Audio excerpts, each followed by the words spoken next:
स्थिति भारत में आ जाए तो कल को भारत के अंदर कोई एक ऐसा संगठन खड़ा हो जाए जो कि अपने हाथ में हथियार के दम पर सरकार को, जनता को प्रताड़ित करके शासन व्यवस्था में आ जाए, तो क्या आप उसका शासन स्वीकार कर लेंगे?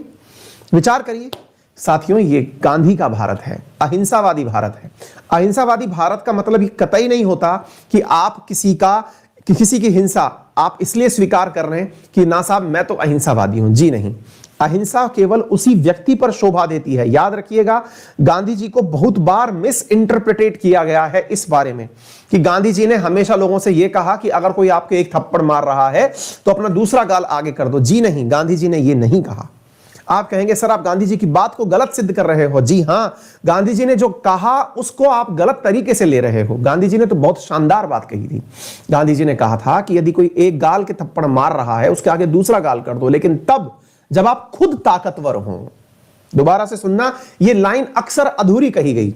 यह लाइन कही इस प्रकार से गई कि आपको यदि थप्पड़ पड़ रहा है दूसरा गाल आगे तब करिए जब आप खुद ताकतवर हो, सामने वाला कमजोर हो।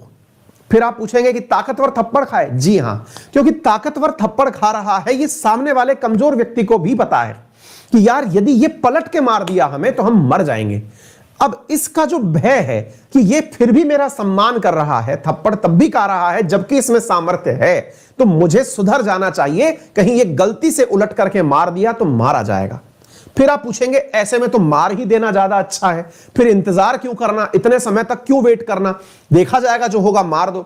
अगर आप ईंट का जवाब पत्थर से देने लगे तो साथियों यह दुनिया बन ही नहीं सकती।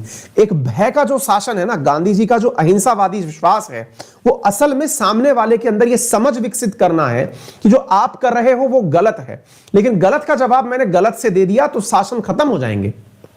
याद रखिएगा, इस पंक्ति को बहुत से कवियों ने बहुत शानदार भाषा में कहा है। मैं अक्सर कहता आया हूं, क्षमा शोभती उस भुजंग को, उस सर्प को ही क्षमा शोभा देती है जिसके पास गरल हो, जिसके पास जहर हो।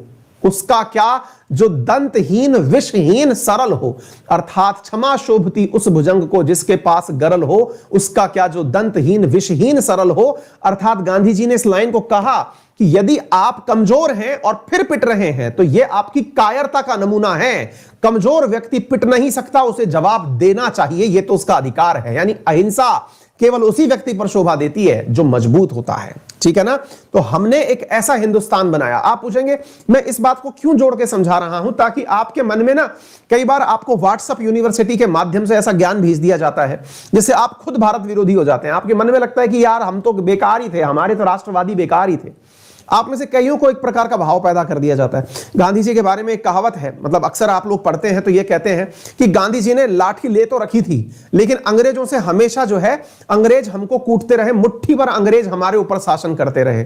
साथियों, ये मुट्ठी भर अंग्रेजों को गांधी जी की लाठी ने कैसे भगाया, एक लाख लाइन समझिए, फिर हम अफगानिस्तान से आगे यात्रा करेंगे। फिलॉसफी पढ़ा रहा हूं मैं आपको, आज के सब्जेक्ट में फिलॉसफी भी, गांधीयन आइडियोलॉजी समझ लीजिए, जीवन भर काम आएगी। मैं पेड विद्यार्थियों को तो ये पढ़ाता हूं, आज आप लोग भी समझ लीजिए। गांधीयन आइडियोलॉजी है कि अंग्रेजों को यह एहसास दिलाना था कि आपके जो पत्थर चल रहे हैं, लाठियां चल रही हैं, हम भारतीय लोग पिटने के लिए नहीं बने, लेकिन हम फिर भी पिट रहे हैं, आपको यह एहसास दिला रहे हैं। गांधी जी की लाठी अक्सर इस रूप का रिप्रेजेंटेशन मानी जाती है कि यह लाठी अभी सहारे के लिए ले रखी है।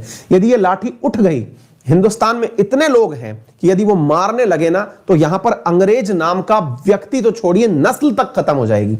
लेकिन अगर हमने हथियार उठा लिया, आज आपको तो हम भगा देंगे, लेकिन उसके बाद जो जनता बचेगी वो जनता हमेशा अपना फैसला हिंसा से लेगी, और हिंसा से बना हुआ राष्ट्र लॉन्ग लास्टिंग हो ही नहीं सकता।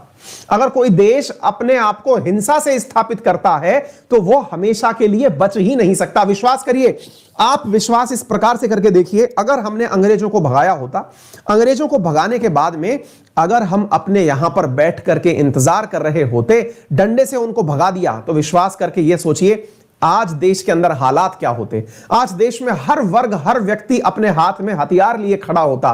क्या देश आपको इतना खूबसूरती से अपने 75 साल आजादी के पूरे करते हुए नजर आता? जी नहीं।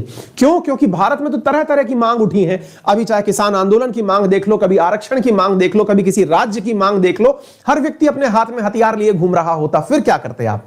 फिर तो आप सरकार के खिलाफ हथियार उठा लेते। और आप सोचिए पाकिस्तान बना किस प्रकार से था, हिंसा के प्रयोग से बना था, क्योंकि पाकिस्तान ने पाकिस्तान की मांग के लिए देश में बहुत दंगे भड़काए थे।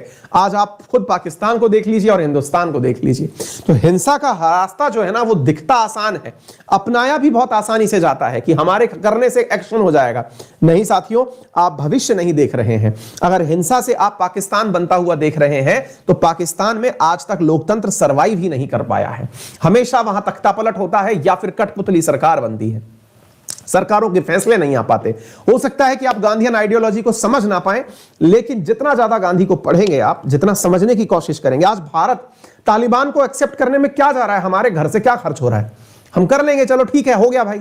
लेकिन इसका सीधा सा मतलब यह है ना, कल को भारत के राज्य के अंदर कहीं पर ऐसी मांग उठ गई तो आप कैसे दरकिनार करोगे? वहां के लोग कहेंगे कि भारत की अपनी नीतियां ही अलग अलग हैं। समझ रहे हैं आप?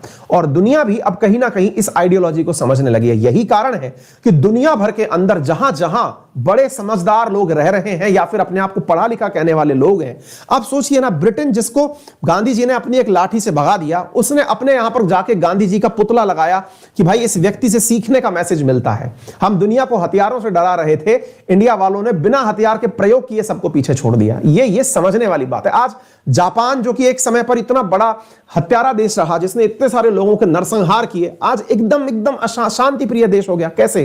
क्योंकि शांति की जो ताकत है ना वो समझ नहीं सकते आप। हां, कम ज्ञान वाले लोगों को लगता है कि केवल और केवल हथियार उठाना, हिंसा करना यही शासन पाने का तरीका है, लेकिन वो शॉर्ट टर्म है। उम्मीद है आपको कुछ समझ में आए, बाकी मर्जी आपकी है। मैसेज तो कुछ देर